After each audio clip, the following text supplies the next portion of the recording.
Sa harap ng lahat, dahan-daang ipinahayag ni Hakuna ang kanyang pasasalamat. Ipinapahayag ko ang aking pinakamalalim na pasasalamat sa aking tagapagtaguyod sa kaharian na ito. Si Tamiman ay nakatitig ng walang laman sa lalaki sa harap niya. Ito ba ang hari ng Yusra? Samantala, isang babaeng miyembro ng Berserker Guild ang nakatuon sa ibang aspeto. Ang gwapo, dapat ba akong subukang akitin siya? Ang mga mata ni Leon ay lumaki. Tumahimik ka, ano ba ang sinasabi mo? Lahat na naruroon ay nagulat sa hindi inaasahang komento. Hindi inaasahan ni Hiang, ng mga manunood ng stream, at ng mga explorers ang pag-ikot ng mga kaganapan. Ang hari ng Yusra ay nakaluhod sa harap ni Granfell. Si Hui mismo ay natigilan, walang masabi. Nagpatuloy si Hakuna, iginalang na tagapagtaguyod, maaari ko bang tanungin ang iyong pangalan? Kinabahan si Hui, ay relax ang iyong katawan. Kahit na ang kaharian ay bumagsak na, ang isang hari ay nananatiling isang hari at dapat kumilos ng nararapat. Ngunit hindi ganoon ang naisip ni Granfell. Sumagot siya ng simple, Lehoy. Ang buong grupo ay namutla. Sinabi lang niya ito ng plain. Tumugon si Hakuna ng magalang. Isang karangalan na makilala ka. Aalahanan ko ang pangalang ito at ipapasa ito sa lahat ng mga henerasyon. Ang grupo ay natigilan ulit. Siya ay formal at magalang. Nag-sneer si Lini. Karaniwan ay iba siya, ngunit ngayon ay napaka-indifferent niya. Ano ang kakaiba? Si Hai ay tumanggo sa pagsang-ayon. Tame sa loob. Hoy! Sigurado akong hindi siya interesado sa pamumuno. Ngumiti si Hakuna, na tinutugunan ang lahat. Nang ako ay sinapian ng nakamamatay na kasalanan, sinabi sa akin ng aking tagapagtaguyod na oras na para itama ang aking mga pagkakamali. Ang mga salitang iyon, umungol si Hoy, inilibing ang kanyang mukha sa kanyang mga kamay. Huwag mo nang banggitin ulit. Ngunit ang kapalaran ay hindi natinag. Nagpatuloy si Hakuna. Matapos marinig ang mga salitang iyon, nag-resolve ako na mamatay kasama ang nakamamatay na kasalanan, ngunit iniligtas ako ng aking tagapagtaguyod at binigyan ako ng korona. Sa sandaling iyon, ang figure ni Hakuna ay tila nag-overlap sa imahe ng ilang iba pang hari. Tinitigil ni Harkon ang pamilyar na tanawin na malalim sa pag-iisip. Bamulong si Hakuna, bakit? Ang mahina, timad na pinuno na ito ay nawala ang lahat ng kanyang mga tao dahil sa kanyang sariling mga pagkakamali. Kaya ano pa ang gusto mong gawin ko? Nakikinig si Granfell sa katahimikan habang ang hari, na bagong gising mula sa kanyang bangungot, ay inilabas ang lahat ng kanyang mga damdamin. Samantala, sa ibang lugar sa tropical forest ng kaharian, si Shraid at ang kanyang mga subordinate ay nagmamadali sa gubat. Ang dalawang subordinate ay mukhang nalilito. Pinuno, bakit tayo tumatakbo? Ang kanilang pinuno ay sumugod sa unahan, ang pagkasabik ay nagmumula sa kanya. Tumigil ka sa pagrereklamo at gumalaw ng mas mabilis. Tuwang-tuwa siya. Ito ang pinakabagong top-tier Archena update. Isang buong bagong bansa. Ang Yusra ay isang gold mine. Ang madilim na pag-iisip ay umikot sa kanyang isip. Ano ang halaga ng kaharian na iyan sa laro? Napakaraming lungsod at nayon, mga rare monsters, hidden treasures, maging ang mga mapagkukunan sa ilalim ng lupa. Ito ay user, di ba? Kapag naibalik na ang kaharian na iyan, lutin ko ang lahat. Kailangan kong gumalaw ng mabilis upang agawin ang pagkakataon. Isang subordinate ang nagpanik. Teka, hindi ba sinabi mo lang na ayaw mong pumunta? Agad niyang kinurek ang sarili. Well, ngayon ay pupunta na tayo. Sinabi ko lang iyan kanina. Bumalik kay Hakuna at Granfell. Ang huli ay nanatiling nag-iisip. Sa wakas ay nagsalita siya, na humila sa atensyon ni Hakuna. Ako, nagpatuloy siya. Sa tingin ko ang User Kingdom ay kailangang muling itayo. Nag-alinlangan si Hakuna. Muling itayo, posible ba iyon? Ngunit kung ito ay muling itatayo, hindi niya mapigilan ang pagsulyap sa ibaba. Sino ang magtitiwala sa isang hari na minsan ay itinaas ang kanyang espada laban sa kanyang sariling mga tao? Ang tingin ni Granfell ay malamig. Kung gayon mula ngayon, magtrabaho ka upang protektahan ang kung ano ang mayroon ka, King of Israel. Upang itama ang iyong mga pagkakamali at ibalik ang iyong karangalan, tutulungan kita. Ang mga salitang iyon ay nagpukaw sa puso ng batang hari. Ngumiti siya, puno ng kaligayahan. Mukhang nabasa na ng aking tagapagtaguyod ang aking mga pag-iisip. Si Hai ay nanahimik, nakatitig sa mission window sa harap niya. Ito ay nagsasaad, hidden mission. Ang nagising na hari ay nagnanais na muling itayo ang Yusra Kingdom upang magbayad para sa kanyang mga pagkakamali at mabawi ang kanyang pride. Completion conditions hidden. Pilit na ngumiti si Hoy. Iyan ang sinasabi ng mission window. Yumuko si Hakuna. Kung gayon, ayon sa kalooban ng aking tagapagtaguyod, ang Yusra Kingdom ay dapat, sa sandaling iyon, isang boses ang biglang pumutol, na humila sa atensyon ng lahat. Nandito na kami. Si Shade ay nakahabol, nakangiti. Ang isang magandang kaharian tulad ng Yusra ay karapat-dapat na muling itayo. Kami, ang Second Son, ay nagboluntaryo na tumulong. Isang baha ng mga bulungan ang sumabog. Ano ito? Sinusubukan ba niyang samantalahin ang sitwasyon? Napakawalanjiya, hindi pinansin ang panunuya, ngumiti si Shade at inabot ang kamay para sa pagbati. Tulungan tayo sa isa't isa. Bigla, nakita niya si Granfell at agad na lumapit. Ah, ikaw ay si Hoya. Marami na akong narinig tungkol sa iyo. Bagaman masaya sa ibabaw, ang kanyang isip ay nagkalkala. Tinitingnan ang sitwasyon, mukhang si Lihoy ang pinuno rito. Kailangan kong bumuo ng isang magandang relasyon sa kanya. Sabik niyang inabot ang kamay upang makipagkamay kay Granfell. Ang aming guild, Second Son, ay lubos na hinahangaan ka, Lihoy. Ako si Shraded. Masaya akong makilala ka. Ang mga tagalabas, na alam ang ugali ni Granfell, ay ngumiti sa eksena. Kawawang Shrade. Ang lalaki ay natigilan, walang natanggap na tugon. Isang bigla ang hindi mapakali na intuition ang tumama sa kanya. Mukha siyang medyo, tinitingnan ng malamig, nakamamatay na aura na nagmumula sa mukha ni Granfell. Nanginginig siya. Ano ang nagawa kong mali? Sinubukan ulit, masayang inabot ang kanyang kamay.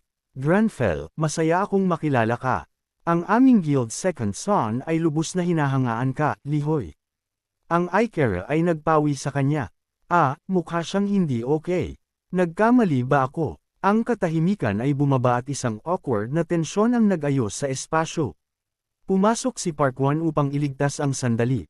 Hey, nawalan ka na ng mukha. Tumango si Tamine. Ang taong ito ay malapit ng masunog. Si Lin ay ganap na naubusan ng pasensya, bamulong, anong nangyari sa kanya? Strayed. Ang kawawang binata ay nanigas, hindi sigurado kung paano magpatuloy. Sinubukan niyang bigyan ng katwiran ang sarili. Ako ay walang galang, nagmamadali ako at hinawakan ang iyong kamay ng ganyan. Bigla, sumimangot si Granfell, halatang naiinis. Oh, galing. Inaantok na ako ngayon. Pilit na nagpatuloy sa pagpapakilala. Payagan mo akong formal na ipakilala ang sarili ko. Ako si Shred, kasalukuyang rank na pang-7 sa individual na leaderboard at ang guild master ng Second Son. Malinaw, sa ngayon, ganap na nawalan ng interes si Granfell sa pakikinig sa kanya. Ang kanyang mga pag-iisip ay bumagal, ang kanyang paningin ay lumabo. Ito ba ay mula sa paggamit ng masyadong maraming magic? Well, hindi nakakagulat na winasak ko ang buong lungsod, ginawa ang purification ritual, at nagdulot ng isang bundok ng drama sa ibabaw niyan. Bigla akong nakakaramdam ng pagod. Kung magpapatuloy ito, babagsak lang ako dito. Kailangan kong tapusin ito at matulog. Nagpakatatag si Granfell, hindi pinansin ang chatter ni Shrade. Lumingon siya kay Hakuna. Sir Hakuna, hari ng Yusra Kingdom. Nanunood si Hakuna sa kanya ng tahimik, naghihintay sa kanyang panukala. Nagdeklara si Granfell ng may kailanawan. Gusto kong magbigay sa iyo ng isang suhestyon. Agad, lahat ay huminga ng malalim, naghihintay sa susunod na mga salita ni Granfell. Si Twigjing at ang kanyang mga manunood ay kinabahan sa pag-asa. Si Shrade at ang iba pang mga players ay nasa bingit ng kanilang upuan. Habang ang Archane News Director at ang kanyang reporter ay nagposisyon din sa kanilang sarili upang mahuli ang bawat detalye sa Berserker Guild Headquarters, ang balita ng misyon upang muling itayo ang User Kingdom ay patuloy na ina-update. Samantala, isang nakakatuwang balita tungkol kay Shrade na ganap na binaliwala ni Granfell ang lumitaw sa harap na pahina ng isang pahayagan. Si Leon at isang babaeng miyembro ng kanyang guild ay tumawa ng hindi makontrol, halos yumuko sa mga fits of laughter. Nakikita ang nakakatawang eksena, dalawang babaeng miyembro ng guild, kasama ang guild leader, ay tumawa ng sobra na natamba sila mula sa kanilang mga upuan. Samantala, ang isa pang subordinate ay casual na nagbabasa ng papel. Ang subordinate ni Belushi ay walang masabi maliban sa, "Got ice cream?" Huminto si Mr. Tran at nagtanong sa nagbabasa ng papel, na isa ring subordinate ni Belushi, anong nangyayari? Bakit ang dalawang iyon ay tumatawa na parang mga maniac? Ang subordinate, na nag-scan pa rin sa papel, ay sumagot, marahil ay binasa lang nila ang balita tungkol kay Shred na ganap na binaliwala kamakailan. Kumurap si Mr. Tran, ano? Ang kwento ng kahihiyan ni Shred ay malinaw na kumalat ng malawakan, na nagbigay sa lahat ng pagkakataon na tumawa sa gastos ng tuso na lalaki. Nang matapos ang update, kahit ang subordinate ni Belushi ay nahanap itong masyadong nakakatawa upang baliwalain. Isang salita ang nagbuod sa kanyang mga pag-iisip. Deserved. Agad, sumali siya sa pagtawa, bagaman ang nagbabasa ng papel ay nanatiling kalmadong kumakain ng ice cream, tila walang interes na sumali sa saya. Ang pagtawa ay umabot maging sa Gayan Guild Headquarters. Ang kahihiyan ay naging isang mainit na paksa sa museo ng mga kamakailang kaganapan. Bigla, niyakap ni Jean si Taman, tumatawa ng malakas. Ginawa ko ito. Ginulo ni Gon ang buhok ng kanyang nakababatang kapatid. Timon, ang galing mo. Ikaw ang aking pride. Hindi ako makapaniwala na nakuha mo ang misyon upang muling itayo ang User Kingdom. Sobrang saya ko. Hindi ko nga alam kung ano ang sasabihin. Ang Tamin ay simpleng sumagot. Ginawa ko lang ang sinabi mo sa akin. Tuwang-tuwa si Gon na nagdagdag, hayaan mo akong bigyan ka ng isang halik. Tahasa na tumanggi si Taman. Hindi, ang mapagmahal na pagpapakita sa pagitan ng dalawang magkapatid ay nag-iwan sa iba pang mga miyembro ng guild na nalilito. Bakit ang analyst at ang guild leader ay sobrang saya? Ganoon ba talaga kaganda ang misyon na iyon? Isang miyembro ng guild ang nagpaliwanag. Hindi lang ito maganda. Iyan ang unang kaharian na lumitaw mula nang ang Archena ay nag-merge sa totoong mundo. Magdadala ito ng malaking benepisyo na hindi mo man lang maisip. Hindi. Pinansin ang awkward na sandali ng magkapatid, nagpatuloy siya. At kamakailan, maraming tao ang sumusubok na bumuo ng mga relasyon sa hari ng Yusra, di ba? Kaya nga ipinahiya ni Shred ang sarili niya. Sandali, pinag-uusapan mo ang balita. Nalaman ng isa pang miyembro na iyan ang tungkol dito. Malinaw, ang halaga ng User Kingdom ay hindi huminto doon. Nag-aalok ito ng malaking benepisyo para sa lahat ng mga guild. Ang pagiging unang nation-level update, bukod pa, hindi ba sikat ang Yusra sa walang katapusang mga mapagkukunan? Ang potensyal nito para sa paglago ay hindi may kakaila, at ang mga monsters doon ay nagpapabilis ng leveling up. Sa katunayan, naniniwala pa ang mga tao na kung mayroon silang magandang relasyon o impluensya sa User Kingdom, maaari silang makatanggap ng isang espesyal na title sa pagkumpleto ng muling pagtatayo ng kaharian. Sa ngayon, hindi mabilang na mga individual ang nagmamadali upang hanapin si Granfell Lihoy. Masaya silang nagpo-promote sa kanilang sarili. Pakiusap, hayaan mo kaming sumali sa misyon upang muling itayo ang User Kingdom. Kami ay mula sa Gilan Guild. Kami ay mga expert sa paghuhukay ng lupa. Hoy Hoyo, nasaan ka? Sigurado akong nandito lang siya. Agad silang tumakbo upang hanapin si Granfell, bumabangga sa isang pader na natatakpan ng mga bitik. Crack! Ang pader ay patuloy na gumuho. Si Granfell ay lumabas mula sa mga durog na bato na parang ang hindi mapalad na pader. Hoy! Nababato, pagod, sumilip siya, sinusuri ang sitwasyon. Hindi man lang makalabas ng bahay kasama ang mga taong iyon. Saan man ako pumunta, pinapalibutan ako. Mas mabuting pumunta sa Magic Tower Lab, sa tingin ko. Bigla, ang mahaba at kulot na mga buhok ay bumagsak mula sa itaas, nahamuli sa atensyon ni Granfell. Mula sa wala, lumitaw si Jessie, na nag-aayos ng isang posture na hindi ordinaryo. Ikaniling niya ang kanyang ulo pababa, hinahayaan ang kanyang buhok na mag-cascade patungo sa lupa, ngumingiti habang bumabati, Hoyo, hinihintay kita. Ang ekspresyon ni Granfell ay nanatiling pareho, kalmado at buo tulad ng dati. Ngunit sa loob, ang isip ni Hoy ay hindi. Tumalon siya sa shock. Yikes! Akala ko ito ay isang demon. Samantala, sa pribadong opisina ni Granfell, halika lahat mag-aral kasama si Jessie Hayes. Batiin natin siya ng may tamang galang ng noble. Unang hakbang, huwag magsuot ng sombrero sa harap ng mga matatanda. Pangalawang hakbang, hugasan ang iyong mga kamay. Pangatlong hakbang, yumuko sa isang 90 degrees na anggulo, pinananatiling tuwid ang iyong likod at nananatiling hindi gumagalaw. Pang-apat na hakbang, sabihin hello, kumusta ka? Gayunpaman, nang matapos ang lahat ng mga hakbang, may mukhang mali. Ang posture ni Jessie ay mukhang lubos na nakakatawa. Sandali, walang ideya si Granville kung ano ang sasabihin. Nag-isip siya ng tahimik bago pilitin ang sarili na magsalita ng magalang, bagaman sa loob ay ganap siyang naubos. Pagod na pagod ako. Nagpupumilit siyang mag-host kay Jessie. Wala akong tsaa na may alok, ngunit pakiusap umupo ka. Ang isyo ay nalutas na, kaya hindi na kailangang magmadali. Sabihin mo lang sa akin kung ano ang kailangan mo. Umupo si Jessie na nag-aalala. Okay ka lang ba? Pagkatapos bumalik mula sa pakikipaglaban sa archipelago na iyon, paano kung pagod ka na? Pakiramdam mo ba ay okay ka? Hindi pinansin ang kanyang panloob na sigaw ng, sobrang inaantok ako, nagawa pa rin ni Granville na sumagot, ano ang gusto mo? Si Jessie, na tila nagpapaputok ng mga tanong na parang isang machine gun, ay nagsabi, mayroon akong ilang mga tanong tungkol sa magic. Napanood ko ang napakaraming iyong mga video, at mukhang ganap mong na-master ang mga proseso ng paggalugad, intervention, at manifestation. Narinig ito, tinakpan ni Granville ang kanyang mukha, pagod. Ang araw na ito ay masyadong mahaba, nagpatuloy si Jessie, chattering ng masaya.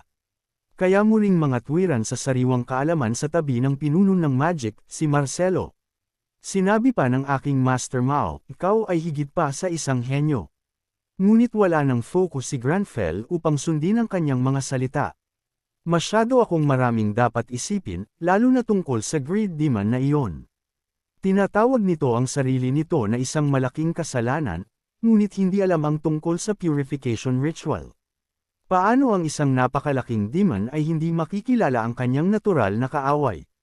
Isang demon hunter talaga. Huwag mong sabihin sa akin na, si Jessie ay masaya pa ring naglilista ng kanyang mga conclusion.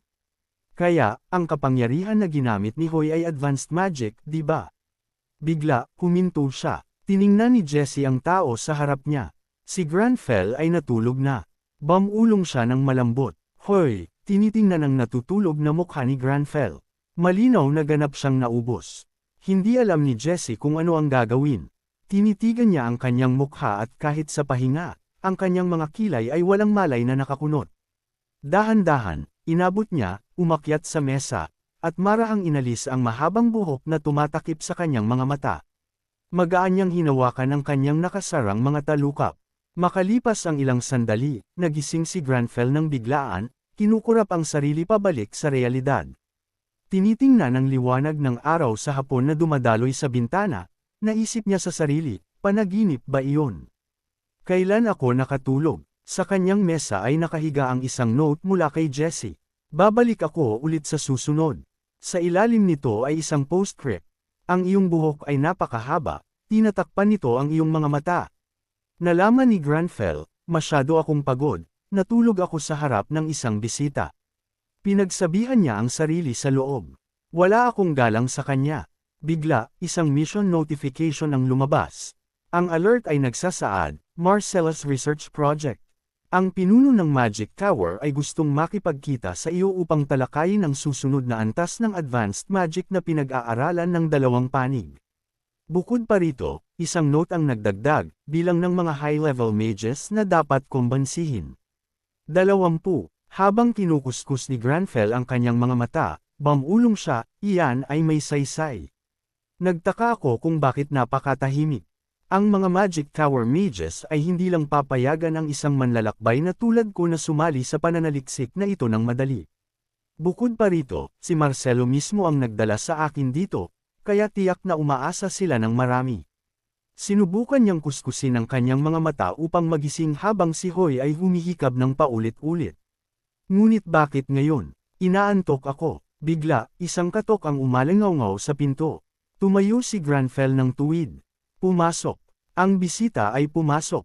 Ako ito, Marcelo. Mayroon akong dapat talakayin sa iyo.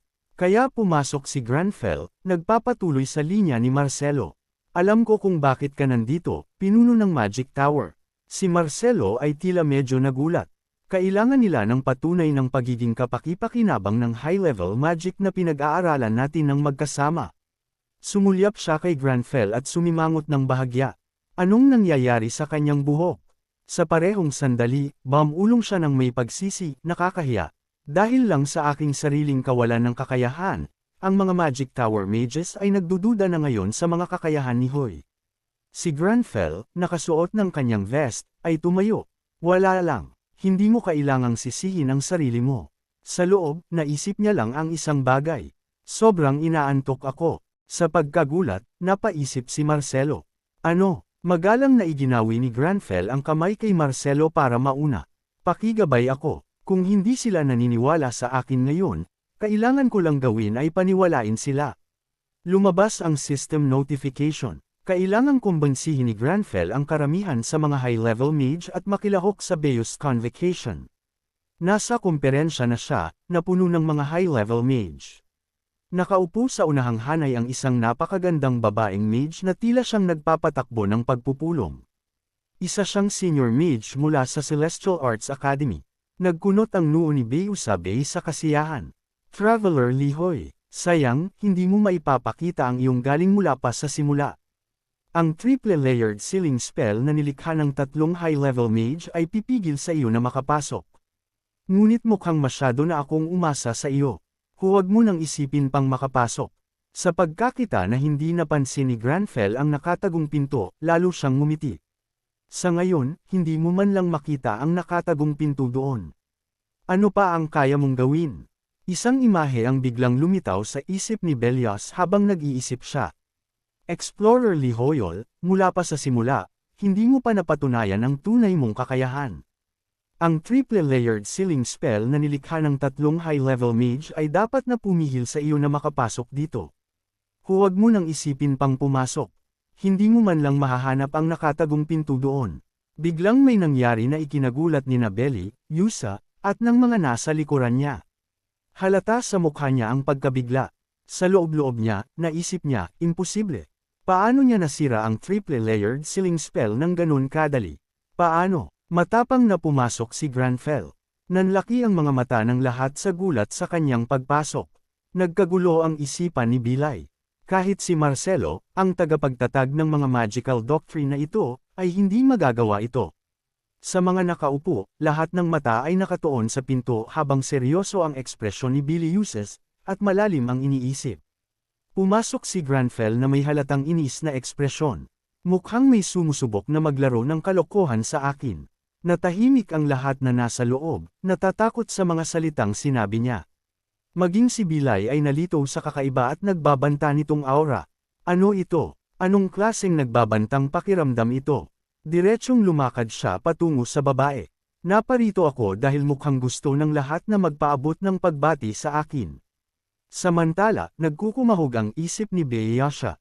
Paano nakarating dito ang isang explorer na tulad niya? Nag-flash sa isip niya ang imahe ng mga hakbang nito. Kung sino man ang magsasayang ng oras ko sa ganitong kalokohan, pananagutan nila ito. Lumapit si Granfell, dahan-daang pinisil si Bilay sa upuan nito. May sapat ka bang kumpiyansa na panagutan ito? Ang tingin niya na parang bakal ay nakatuon sa babae, na lumikha ng isang hindi komportableng atmosfera. Biglang bumalik ang antok sa kanya. Sobrang inaantok. Nang inag si Beliasha, nag-aalinlangan. Habang sumisigaw si Hoy sa sarili niya, nakatayo at nakatulog pa rin. Hindi ito nangyayari. Kailangan ko nang umuwi at matulog. Li Hoy, seryoso, at pagkatapos ay ginawa niya ito. Lumingon si Granfell, inayos ang kurbata habang naglalakad palayo. Palalampasan ko ito. Pakiusap, huwag ka nang maging bastos sa akin muli. Tinitigan ni Bilay Yusa ang likuran niya, hindi pa rin maproseso ang nangyari. Ngumiti siya ng bahagya at naisip, isang biro. Isang biro lang. Sinira niya ang isang sealing spell na marahil ay hindi ko kayang sirain. Biglang may mukhang lumiwanag sa pagkakilala. Naaalala ko na ngayon. Ang lalaking may pilak na buhok na iyon. Narinig ko na siya ang explorer na dumalo sa pagtalakay sa Magic Tower nang walang imbitasyon. Oh my God, totoo ba ito? Kung gayon, sa ganyang klaseng kapangyarihan, ganap na lohikal na hikayatin siya ni Marcelo na sumali sa pananaliksik. Nagtataka pa rin si Bilay, at naisip sa loob-loob niya. So ang batang iyon, siya ba ang explorer na nakakita sa magic illusion ng Mage Lord? Isang imahe ng isang tore ang lumitaw na may asul na magical energy na kumikinang sa itaas nito sa kalangitan sa gabi. Mukhang mapotla at ubos na ang enerhiya ni Hoy. Bukod dito, may lumabas na ikinagulat ni Granfeld.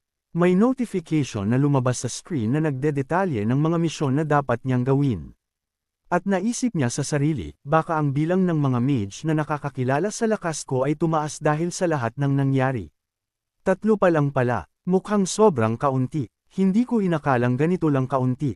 Sa panig ni Hoy, humikab siya ng malaki habang ang ibang bersyon ng kanyang sarili ay may ekspresyon na tila tumatanggi sa katotohanan na nangyayari. Umupo siya, inayos ang kurbata. Ngunit pagkatapos ng lahat, silang lahat ay high-level mage scholars na nakarating sa rurok ng kani-kanilang magical disciplines. Ang simula ng ganito ay kasiya siya na. Pagkatapos ng lahat, hindi naman siya orihinal na isang mage, kundi isang demon hunter, kaya hindi kailangan magmadali. Ang kanyang inaantok na mukha ay halata, at tahimik siyang sinabi sa sarili, "Sige, matulog muna saglit," pagkatapos ay ibibigay ang mga nasamsam mula sa user archipelago sa assessment team. Biglang may tumawag sa kanyang pangalan, Hoy, ngunit hindi siya nakinig. Naisip pa rin siya, kung magsisimula ako sa basic level magic. Muling tumawag ang boses, Hoy. Sa pagkakataong ito, sa wakas ay napansin niya at narinig niya ito. Nanggagaling ito sa isang piraso ng papel na lumulutang sa harapan ni Granfell. Isang question mark ang sumilay sa isipan ni Hoy. Parehong si Granfell at ang isa pang bersyon ni Hoy ay tahimik na nakatitig sa papel at nagtataka, ano ito? Isang piraso ng papel na lumilipad sa harapan ko. Ako si Marcelo, sabi ng papel. Ito ang tinatawag naming enchanted parchment. Maaari mo itong gamitin bilang mensahero. Kung gusto mong sumagot, ay lapit mo lang ito sa iyong bibig at magsalita. Nagulat si Granfell, dinampot ito at tahimik na ininspeksyon. Mukhang relax at nasisiyahan ang parchment na hawakan, ngumingiti sa sarili nitong paraan, habang nananatiling tahimik si Granfell, maingat na pinag-aaralan ito. Biglang lumapit si Granfell, masusing tinitingnan ito. Ano ang ginagawa mo? Sabi ng papel, kalmado, at nagpapayo. Hindi mo kailangang lumapit ng ganyan. Pagkatapos ay diretsyong inihagis ni Granfeld ang papel sa kanyang basurahan na iniisip, nakakainis. Ang papel, na nabigla pa rin, ay sumagot, Hua! Sa totoo lang, dumating ako upang humingi ng paumanhin.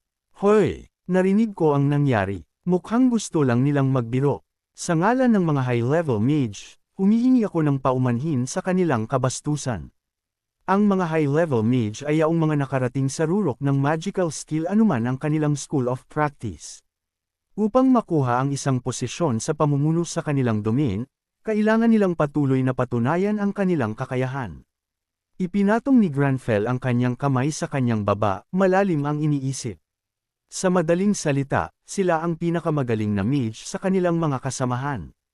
Nakakapagod na trabaho, Marcelo. Samantala, ang parchment, na think time sa sarili nitong paraan, ay idinagdag. Sa pagkakataong ito rin, dahil sa aming mga pagkukulang, naging abala ka. Nakakahiya talaga para sa akin. Si Granfell, na may kamay pa rin sa baba, ay nakatuon sa ipinarating ng parchment. Mula sa pananaw ng mga nauna, ang isang tao na biglang nagpakita na nagsasabing siya ang pinakamagaling at itinataboy sila pababa ng ranggo ay natural na hindi magiging malugod. Pagkatapos ay, tiningnan ito ni Granfell at naisip, walang sinuman ang may kasalanan dito, kahit ang mga maharlika. Kailangang patunayan ng bawat isa ang kanilang sarili, kaya sanay na ako dito. Ang mukha ng parchment ay nalungkot habang patuloy ito. Ngunit dahil sa aking pagkakamali, pati si Hoy ay hindi pinahalagahan. Sa pagkarinig nito, parang tinamaan ng kidlat si Hoy. Ang kanyang mukha ay namutla, nanginginig, ang mga mata ay puno ng pagdududa habang naisip niya, hindi yan maaaring mangyari. Ang parchment ay lalo pang nalungkot, na parang ubos na ang enerhiya. Sa tahimik na silid, naroon lang si Granfell at ang papel. Ngunit ang katahimikan ay mabigat. Biglang ngumiti ng bahagya si Granfell. Kung may magtatangka na hamakin ako sa harapan ni Granfell, titingnan kanya ng ganito. Sa kumpiyansa, sisigot si Granfell ng tulad ng, kung gayon, patunayan mo. Tingnan natin ang iyong tunay na lakas. Sa loob-loob niya, nagkawasak-wasak si Hoy.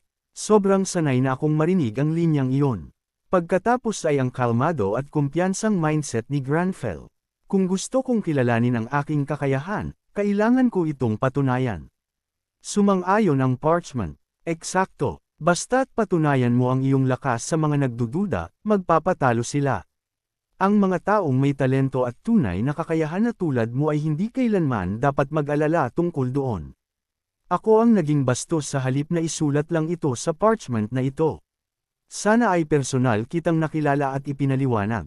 Si Granfell, na nakakrus ang mga braso, ay nagsabi, hindi, okay lang.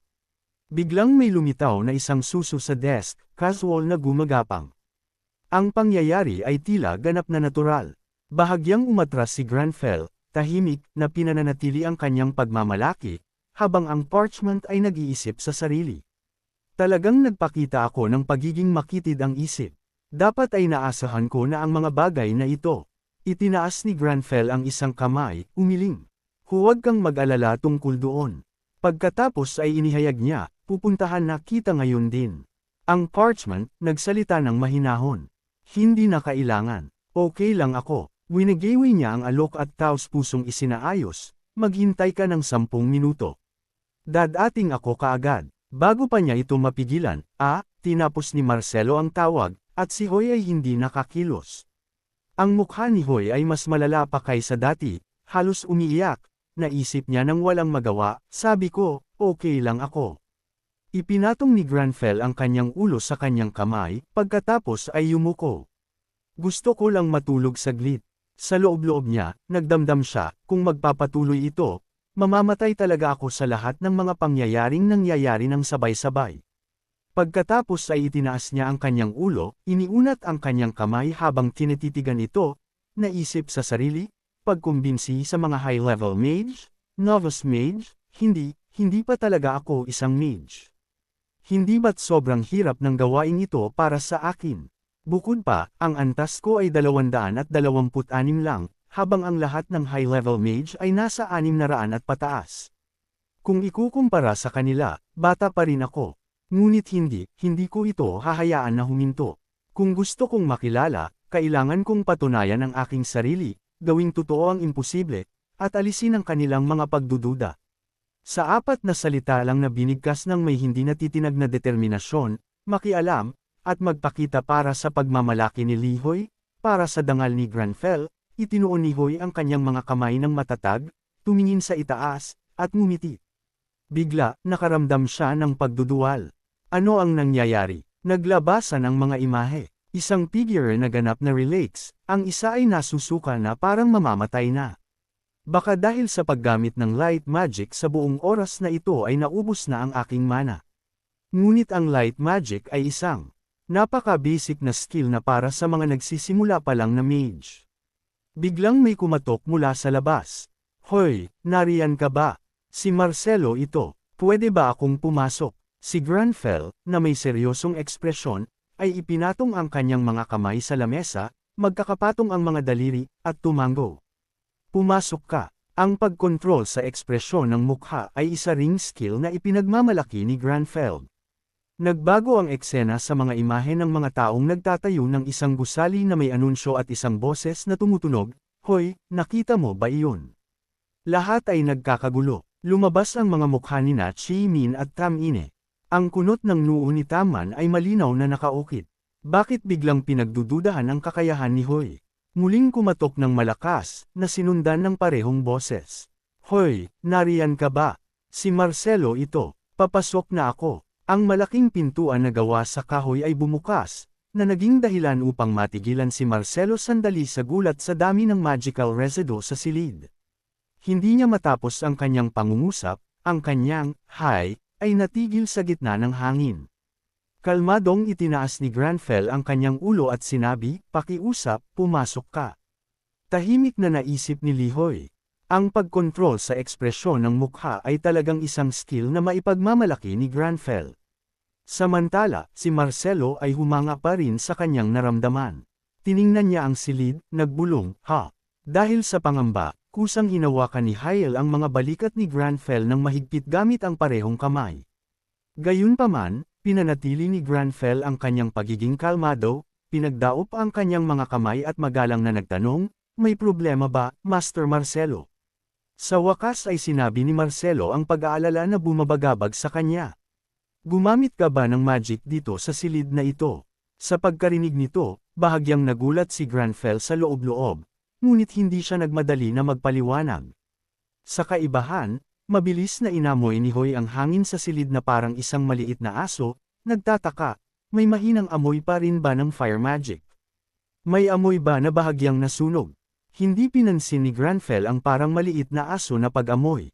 Winigawi niya ang kanyang kamay sa hangin at sumagot, nagsasanay lang ako ng ilang basic magic skills. Huwag kang mag-alala, wala akong balak na sunugin ang lab na ito. Si Marcelo, na nabigla pa rin, ay sumagot ng kusang loob. Hindi ko naisip iyon. Ngunit sa loob-loob niya, nagtaka siya.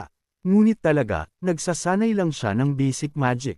Itinaas ni Marcelo ang kanyang tingin, tiningnan ang buong silid, napansin ang napakalaking dami ng magical traces na lumulutang sa hangin, na kumikinang na parang isang aurora. Namangha siya, naisip sa sarili, bakit nag-iwan ng ganyang kalaking magical imprint? Naisip ni Marcelo sa sarili, ang bawat spell ay nag-iiwan ng bakas pagkatapos gamitin, iyon ay isang magical imprint. Anong proseso ang kailangan upang gamitin ang magic? Anong klaseng enerhiya ang kailangan? At ang mas komplikado ang prosesong iyon, biglang isang malinaw at malamyos na boses ang tumunog mula sa likuran niya, wow, ang ganda. Nagulat, lumingon siya, nagsabi ng may pagkabigla, ha, Klee. Mula ng kailan, bago pa niya matapos, isang grupo ang sumugod, na sinamahan ng mga salita ng paghanga. Ang magical imprint na ito ay kamangha-mangha. Ikaw ba ang gumawa ng spell na ito? Master Marcelo, sinusubukan mo bang mag-summon ng isang dragon sa lab na ito? Mahinang nilinaw ni Marcelo, hindi, ito ay ang magical imprint ng Explorer Lee Hoyo. Sabi niya, ito ay isang basic level spell. Isang pang-mage ang nagulat, ano? Hindi maaari. Paano makakagawa ang isang basic spell ng ganyang kahanga-hangang magical imprint? Ang dami ay lalong dumami, lahat ng mata ay nakatuon sa lumulutang na magical traces sa itaas, nagbubuhos ng mga papuri. Oh my God, ang magical imprint na ito ay napakaganda. Isa pang mage ang umamin, hindi ko mapigilan. Kailangan kong sumugod para makita ito gamit ang sarili kong mga mata. Isang kalbo na imposanting mage ang nagtanong kay Marcelo, Master Marcelo, anong klaseng magic ang ginamit mo para dito? Anong antas ng spell ang ginamit mo upang mag-iwan ng ganyang kamangha-manghang magical imprint? Natahimik si Lee Hoy, nakatitig sa sumusugod na dami, nagtataka ng tahimik, ano ang nangyayari? Ano ang ginagawa ng mga taong ito dito? Sa labas, ang dami ay lalong lumaki, sumisigaw ng may excitement, dito. Ang magical imprint ay nanggagaling sa lab na ito. May nagsasabi pa na maaari itong manalo sa ika-823 na Magic Beauty Contest. Isang dating kampyon ng contest na iyon ang nagdagdag, nanalo ako sa huling Magic Beauty Contest, ngunit may pag-asa pa ba ako sa pagkakataong ito? Isa pang mage ang nagtanong, Master Marcelo, anong klaseng magic ang ginamit mo para dito? Nag-alangan si Marcelo, pagkatapos ay dahan-dahang ipinaliwanag, hindi ito ang aking gawa. Ito ay ang Explorer Lee Hoy sa tabi. Itinuro niya ito, malinaw na sinusubukang linawin. Ngunit nang lumingon siya, nawala na si Hoyle. Natahimik si Marcela, natulala. Teka, saan siya nagpunta? Sa kabilang panig, si Granfell ay nagtutulak sa dami ng buong lakas. Nagpanik si Lee Hoyle sa kanyang katawan. Ano itong magical imprint na ito? Ang mga panatiko na mahilig sa magic na ito ay baliw. Kailangan kong lumabas dito ng mabilis. Ang determinasyon na makatakas ay malinaw sa mukha ni Granfell. Kinumpirma ni Hoy sa sarili, kung manatili ako dito, hindi ako magkakaroon ng sandali ng kapahingahan sa buong buhay ko. Ngunit hindi pa sila nakakalayo. Nang may lumitaw na isa pang grupo, isang batang babae na may pink na buhok na nasa tabi ng isang kalbo at matabang lalaki, isang lalaking may tinik na buhok na blonde, at isang mataas na figure na may suot na hugis halimaw na sombrero. Ang apat na mukha ay puno ng excitement. Ang babaeng may pink na buhok ang unang nagsalita. Siya ang explorer, si Lihoy. Oh my God, sa wakas ay natagpuan ka namin. Hinahanap ka namin. Itinuro niya siya ng direkta. Napakagaling mong mag-perform sa Crystal Hall. Pagkatapos ay itinaas niya ang isang kubo na may 6 na magkakaibang kulay na mukha na parang isang 6x6 Rubik's Cube at hinamon siya. Ngunit kaya mo bang lutisin ang puzzle na ito? Ito ay isang recreational challenge na nilikha ng mga sage scholar na kilala bilang isa sa 3 unsolvable riddles sa Magic Tower. Sa ngayon, ang record upang lutisin ito ay 9 na araw, 3 oras, 21 minuto, at 7 segundo. Sa pagmamalaki, idinagdag niya, ang mas maraming mana na ginagamit mo, mas mahirap ang puzzle. Maging si Master Marcelo ay umabot ng higit sa 10 araw upang lutisin ito. Tumingin si Granfell sa 4 sa kanila at nag-snap ng kanyang mga daliri. Reversal magic. Agad, ang Rubik's Cube ay bumalik sa orihinal nitong estado. Sumigaw ang grupo sa hindi paniniwala, hindi mapigilan ang kanilang excitement.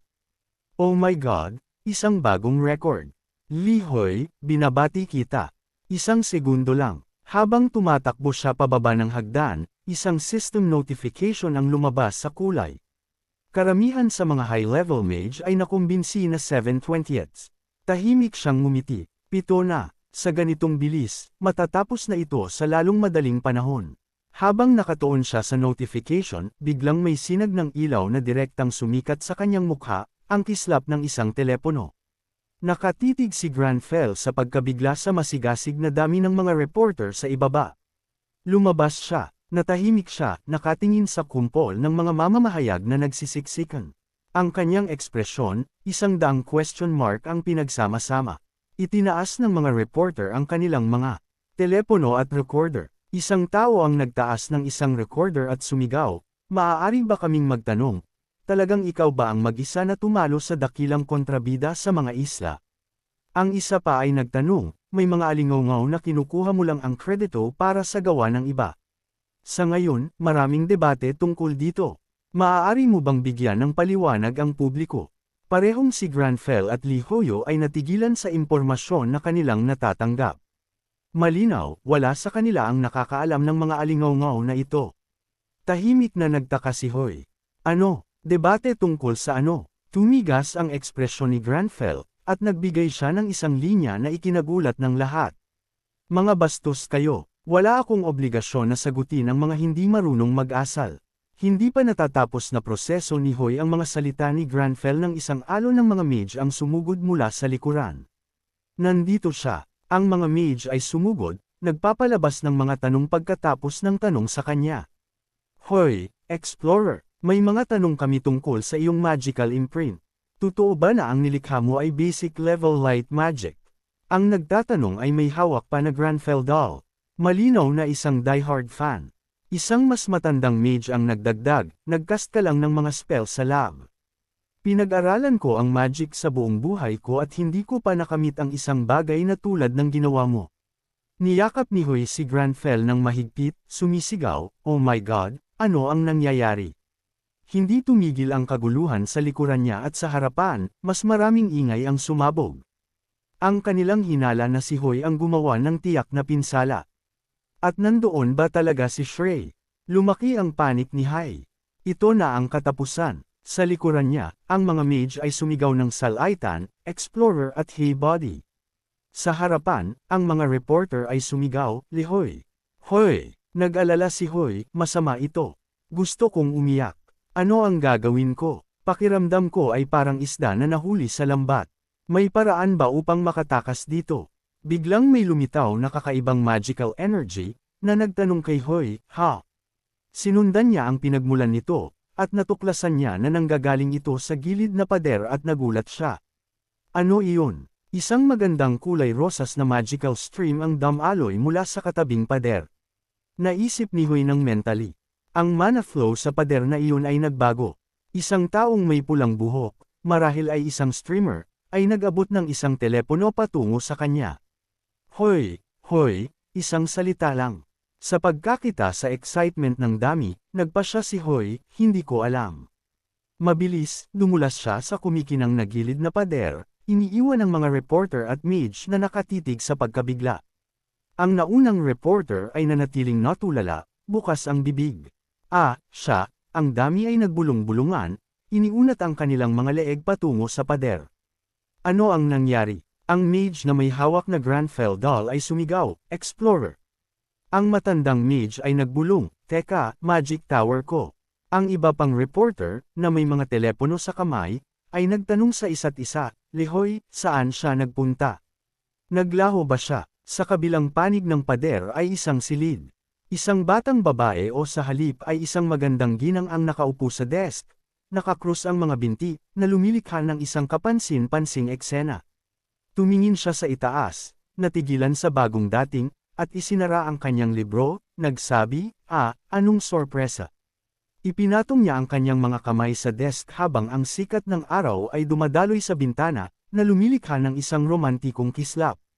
Sa sandaling binuksan ko ang pinto, nakita mo ako at pumasok.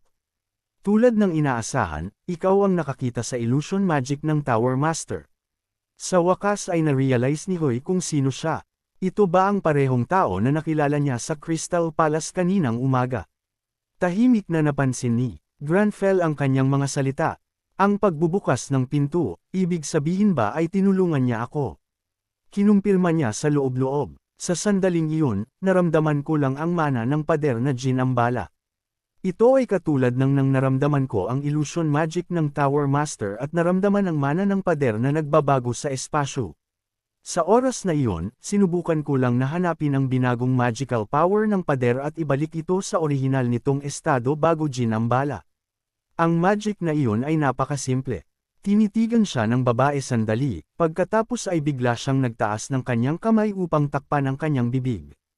Isang malinaw na kislap ng paglilibang sa kanyang mga mata. Pagkatapos ay hindi na niya sinubukang itago pa, bumungisnis siya ng malakas na ikinagulo at ikinapula ni Lihoy. "Ano? Bakit ganyan ang tono na iyan? Bakit ka tumatawa ng ganyan? Inaasahan ba ng dalawang ito na magpapasalamat ako sa kanila sa pagtulong sa akin?" Hindi siya tumawa habang nagsasalita. Tunay, kung ang isang tao ay minamaliit sa isang beses, sa sandaling iyon, naramdaman ni Hoy na sasabog ang kanyang dugo sa lugar. Nagpatuloy siya ng walang tigil. Upang maging mataas ang pagtingin, kailangan nilang patunayan ang kanilang kakayahan. Iyon ang ibig kong sabihin. Lalo pang lumalim ang kahihiyan ni Hoy hanggang sa punto ng pagkamatay sa loob. Paano niya nalaman ang linyang iyon? Ang babae sa harapan niya ay huminto sa pagbibiro at seryosong nagsalita. "Explorer Lee Hoyo." Ipinatong niya ang isang kamay sa kanyang dibdib, ang kanyang ekspresyon ay kalmado. "Marahil ikaw ang tanging mage na tumatawag sa Tower Master's illusion magic na simple. Well, sa palagay ko ay medyo huli na ang aking pagbati." Inabot niya ang kanyang kamay ng may gilas at yumuko ng bahagya. "Ako si Belyusa, isang high-ranking mage na dalubhasa sa Healing School." Itinaas niya ang kanyang tingin upang direktang tingnan ang kanyang mga mata. "Sa desisyon ng mage leader Marcelo, kinikilala ko ang kwalifikasyon ng Explorer Lihoy upang magko-research ng mga bagong magic technique." Tumunog ang system notification. Karamihan sa mga high-ranking mage ay nakumbinsi na 8/20. Nag-blink si Granfell, nabigla sa pagbabago sa system display. Sa bahay, 8:00 ng umaga na. Nag-scroll si Lihoy sa hot news feed sa kanyang telepono. Ang nangungunang headline ay nagsasabing, sa wakas, hindi talaga si Lihoy ang nakahuli sa dakilang kontrabida ng mga isla. Ang mga artikulo 3, 4, 6, at 7 ay lahat ay nagbanggit sa kanya na may parehong papuri at kritisismo. Nanlaki ang mga mata ni Hoy. "Ano ito? Bakit nila ako hinihiling na magpaliwanag?" Nagpatuloy siya sa pag-scroll. "Pakiusap, huwag ninyo akong asarin ng ganito." Sina Gon at Berserker ay nagpapaliwanag ng sitwasyon. Ang mga komento sa ibaba ay nagtatanggol sa kanya isa-isa. "Oo, nahuli ni Lihoy ang halimaw na iyon. Nakita ko ito sa sarili ko." Ang isa pa ay sumuporta sa kanya. "Kung hindi ka nandoon, huwag kang magsalita. Tumahimik ka lang." May ilan pa rin na nagdududa. "Sa totoo lang, kung pinanood ko ang video ngayon, paniniwalaan ko ang lahat." Ang mas marami siyang binasa, mas nalito siya. Ano ang nilalaro ng mga taong ito? Ngunit ngayon, may isa pang alalahanin si Hoy. Napansin niya ang isang matangkad na lalaki na katatapos lang maglinis ng bahay na nagbubuhat ng barbell sa harapan niya. Ngunit bakit hindi pa ako? Muling tumunog ang system notification. Sanayin ang iyong mahinang katawan, 500 repetitions. Tinitigan ni Hoy ang display, halos umiyak. Hindi pa ba ako makakatulog? Wala bang konsepto si Granfell ng work-life balance? Sa pagtingin sa kanyang personal stats sa system, naabot niya ang level 226. Napansin niya sa sarili, gayunpaman, dahil paulit-ulit kong ginagawa ang mga pang-araw-araw na gawain, ang strength at agility points na nakuha ko bilang gantimpala ay 33 at 35, ayon sa pagkakasunod-sunod.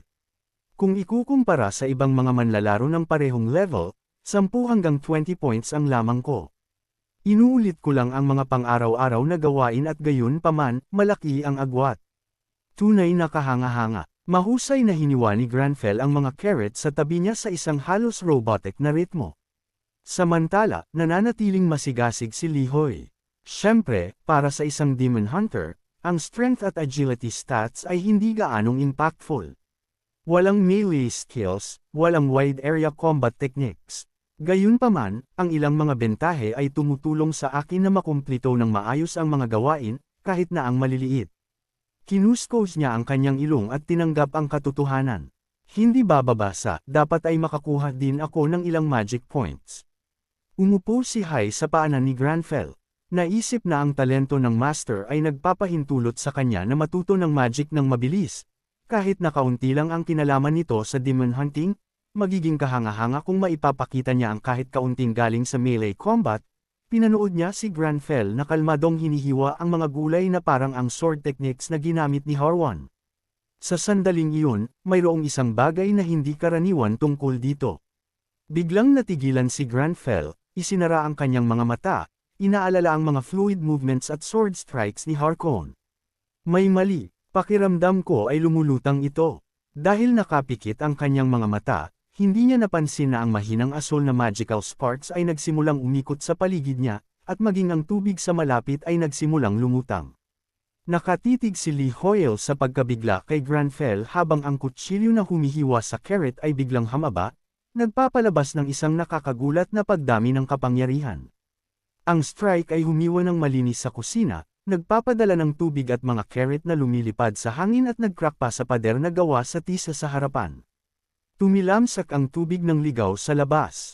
Ito ay tinawag na one blade, 2 paces, 100 cuts. Heavenly Gale. Natahimik si Li Hoy, malaki ang mga mata, nagbulong sa hindi paniniwala.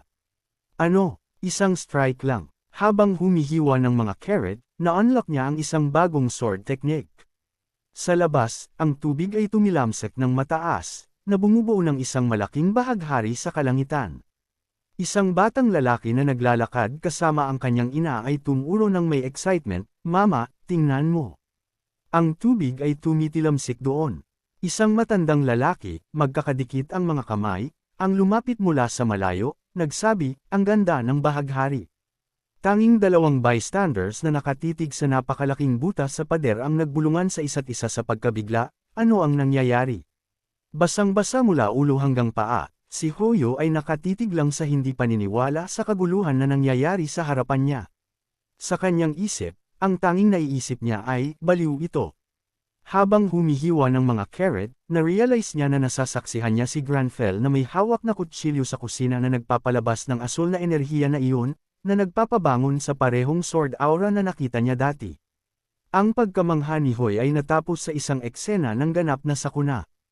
Ang pader ay binubutas ng isang malaking butas. Ang tubig ay bumubuhos sa lahat ng dako, na bumubuo ng isang perpektong bahaghari. Ang mga nagdaraan ay tumigil sa kanilang mga landas, nagbubulungan sa pagkamangha. Ano iyon, ma? Tingnan mo ang tubig. Ang ganda ng bahaghari. Samantala, sa Yusra Island, ang pangunahing punong tanggapan para sa Berserker's Reconstruction ay ginagawa. Si Balusi, na nakasuot ng construction attire, ay may hawak na telepono gamit ang parehong kamay, ang kanyang mga ekspresyon ay malambot at mapagbigay.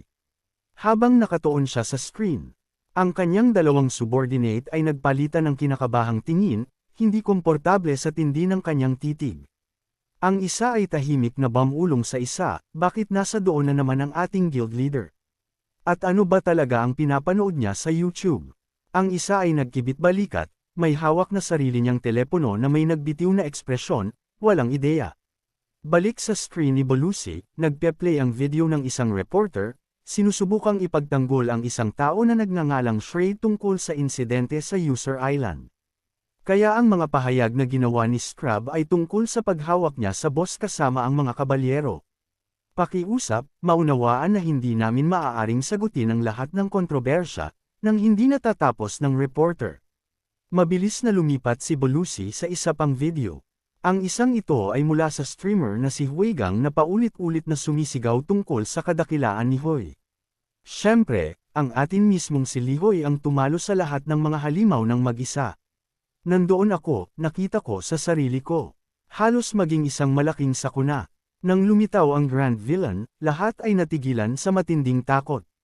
Ang ingay ay marahil ay masyadong malakas para sa kanya dahil lumipat ulit si Belushi, napunta sa isang video mula sa ilang hindi kilalang streamer na nagtatanggol. Naniniwala ako na ang top-ranked player ang siyang humawak nito. Sa harap ng misteryosong kababalaghan na iyon, lahat ay halos paralisado. Paano natalo ng isang tulad ni Lihoy, na hindi alam ang background, ang Grand Villain ng mag-isa? Posible lang yun dahil kay Scrade. Hindi na matiis ni Belushi. Nagalit, sumigaw siya, ibinagsak ang kanyang telepono sa lupa nang may ganitong lakas na nagliparan ang mga piraso. Damn it! Paano nakakapagsalita ng ganyan ang mga hanggal na ito kung wala silang alam? Ang kanyang mga subordinate ay nag-react ng iba sa kanyang pagsabog. Ang isa ay bahagyang nag-alala, nagbulong, ang kanyang tunay na personalidad na may ganyang bibig. Saan ba ito magagamit? Pagkatapos ay tahimik siyang nagtaka, okay lang ang telepono. Paano niya nasira ng ganoon?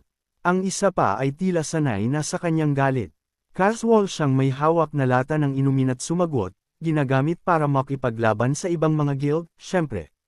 Isang batang babaeng may pink na buhok na kara-rating lang ay bahagyang nagulat, ngunit pagkatapos ay masayang nagtanong kay Belushi, "Oh wow, Ate Belushi, bakit ka galit na naman?" Ang lalaking sumasagot sa kanya ay nagdagdag ng may ngiti, "Well, kung para sa pakikipaglaban sa ibang mga guild, kung gayon ang pag-init ng ulo na ganito ay okay lang." Si Belushi, na medyo naiinis pa rin, ay lumingon sa babae, ngumiti ng maliwanag at sinaway. Hindi ko alam kung bakit patuloy na binabanggit ng mga walang kwentang hanggal na iyon ang Grand Villain at nagsasalita ng walang kabuluhan. Tinalo ni Lihoy ang lahat ng mag-isa. Ano ang ibig mong sabihin na nakasakay lang siya sa kabayo? O salamat sa mga kabalyero. Wala silang alam. Habang nagmumuni-muni siya tungkol sa lalaki, ang babaeng may pink na buhok ay tila biglang naintindihan at nagtaas ng isang nang-aasar na tanong. "Oh my, galit ka ba para kay Wiles?" Agad na namula ang mukha ni Belushi. Sa pagpanik, nag-aalinlangan siya ng walang tigil. "Ano? Hindi. Bakit naman? Baliw ba ako?" "Hindi, ito ay dahil lang sa tumulong siya na makumplito ang unang misyon at ngayon ay tumutulong ulit siya. Iyon lang. Tumulong siya, kaya iyon ang dahilan." Ang babae ay tumawa, malinaw na amused, at nagsabi, "Gayunpaman, galit ka dahil ininsulto ng mga tao si Lihoy, at tumanggi kang aminin ito." Kahit na tinanggihan ito ni Belushi, nagsimulang asarin siya ng kanyang dalawang subordinate. Ang isa na may inumin ay ngumiti at sinabi, "Mukhang ang guild leader ay malapit ng main love." Ang isa pa ay nagkunwari na may simpatiya, ngunit nagsabi pa rin, "Talaga? Anong krimen ang ginawa ni Hoy na nararapat siya sa ganitong uri ng parusa?" Pagkatapos nito, inilibing ni Belushi ang kanyang dalawang subordinate sa isang bankan ng lupa. Ang babaeng may pink na buhok, sa pagkakita nito, ay sinundan lang si Belushi at ginawa ang lahat upang aliwin siya. "Halika na, kumalma ka. Ang mga walang kwentang lalaki na iyon ay hindi dapat alalahanin. Mananahimik din sila sa lalong madaling panahon. Huwag mo nang hayaan na abalahin ka nito. Mag-usap tayo tungkol sa isang bagay na mas masaya." Ang babaeng may pink na buhok ay tila biglang may nalaala at binanggit ang paksa ng mga titulo. "Naaalala mo ba noon na naglalaro tayo ng Arcana? Nang ang iyong national influence ay tumaas at nagpapatatag, binigyan ka ng titulong iyon. Sa pagkarinig sa kanyang tanong, nagsimulang alalahanin ni Belushi. Kalmado, nagpatuloy ang babaeng may pink na buhok, pagkatapos ng pagtatayo muli ng bumagsak na kaharian na iyon, makakakuha ka rin ng influence points, at ang iyong relasyon sa Yusra Kingdom ay magpapabuti bilang isang gantimpala, tama ba? Ang Yusra ay isang palakaibigang kaharian at may malaking impluensya. Nagpatuloy siya, nakatanggap ka ng titulo ng Maharlika at isang fiefdom. Kahit ang Shining at pangalawang anak sa kaharian na iyon ay kailangang magbigay galang sa iyo. Naalala ni Belushi ang seremonya, kung gaano siya ka-proud na pinapanood na pilit na yumuyuko sina Lux at Shred. Isang kontentong ngiti ang sumili sa kanyang mukha. Napansin ang pagbabago, inasar siya ng pink-haired girl, so nakangiti ka ngayon. Nag-blush at tumanggi si Belushi. Hindi pinansin ang kahihiyan niya, masayang nagpatuloy ang babae. Mas cute tingnan ang ate Belushi namin kapag nakangiti siya. Samantala, nanatiling nakabaon sa lupa ang dalawang subordinate habang patuloy na mapaglarong kinukurot ng babae ang pisngi ni Belushi at ginugulo ang buhok niya. Sinubukan ni Belushi na magpumiglas, sinusubukang Senador Yasan siya na tumigil. Hoy! Sa gitna ng mapaglarong pagsaway, naging seryoso ang isip ni Belushi. Ang pagtatayo muli ng Yusra Kingdom ay talagang isang ginintoang pagkakataon. Naalala niya ang saganang yamang mineral ng isla, naisip niya, isang natural na treasure island na kayang kumuha ng mga resource ng Arcana kahit hindi pumasok sa Spatial Rift. Bukod pa rito, ang pagkuha lang ng mining rights ay napakalaking halaga. Pero syempre, sinuman ay magiging sakam sa pagkakataong ito. Kaya bakit niya ibinigay sa atin? Naalala ni Belushi nang iminungkahi ni Hoy ang deal kay Hakuna. Pagkatapos niyang mag-isip ng matagal at walang maisip, huminga siya at nagtapos. Kaya sa muli, may utang na loob na naman tayo sa kanya. Sana magkaroon ako ng pagkakataon na magtikasama siya. Inayos niya ang buhok niya at nag-isip habang ang pink-haired girl, na hindi marinig ang iniisip niya, ay nagtanong ng may pagtataka. Pero si Lucy ay walang balak sumagot, kaya casual lang siyang nagsabi, wala lang. Like, comment, share, and subscribe naman dyan mga ito go. Maraming salamat po.